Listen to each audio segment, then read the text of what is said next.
Snapseed is going all out competing with Lightroom with its own free features, which now includes a new built-in camera, and it looks promising. With how Snapseed's updates are getting more frequent, we can expect a lot more features getting added. After opening Snapseed, you will notice a new camera button sitting right in the top menu. When you tap it for the first time, Snapseed walks you through a quick overview of the features so you know what's new. From there, you can start capturing photos directly inside the app using preset filters. These presets aren't entirely new though. They're actually built from tools that already exist within Snapseed, which I will come back to and break down a bit later. Once you are inside the camera interface, the first thing that really stands out at the top is the Pro toggle. Switching Pro mode on unlocks manual controls, letting you fine-tune your ISO and shutter speed along with a manual focus option controlled by a slider at the bottom of the screen. If you tap into the settings menu, you will also find interface customization options, including different color themes. Snapseed includes 6 themes in total: the standard editor look, along with dusk, negative, steel, haze, depth, each giving the camera interface a slightly different visual vibe. You can also apply filters directly while capturing photos, which is a really nice touch.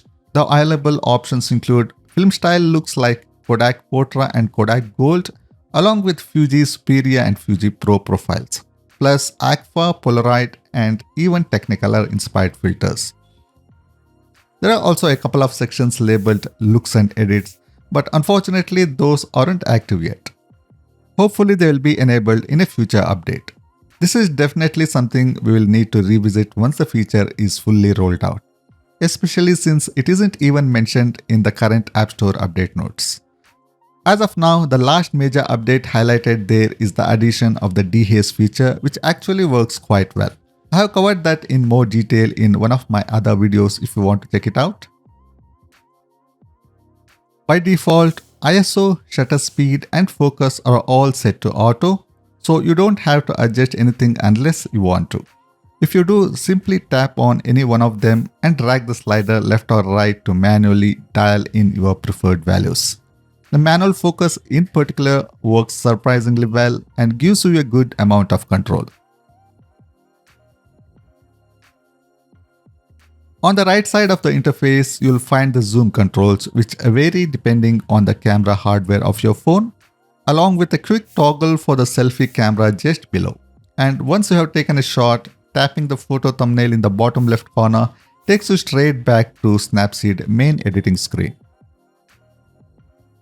You can simply tap the shutter button to capture and save a photo without applying any filters at all.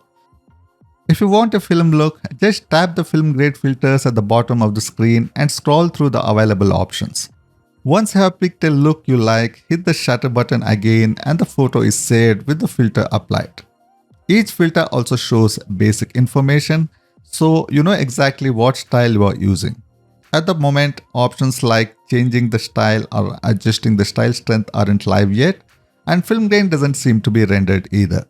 Hopefully those controls will be added in a future update. It's worth noting that these same film looks already exist inside Snapseed under the film option in the style menu. From there, you can also add grain manually and fine-tune the style strength if you need more control. With the updates getting faster and more frequent, get ready for some exciting times ahead for Snapseed users. See you all in my next video. Thanks for watching.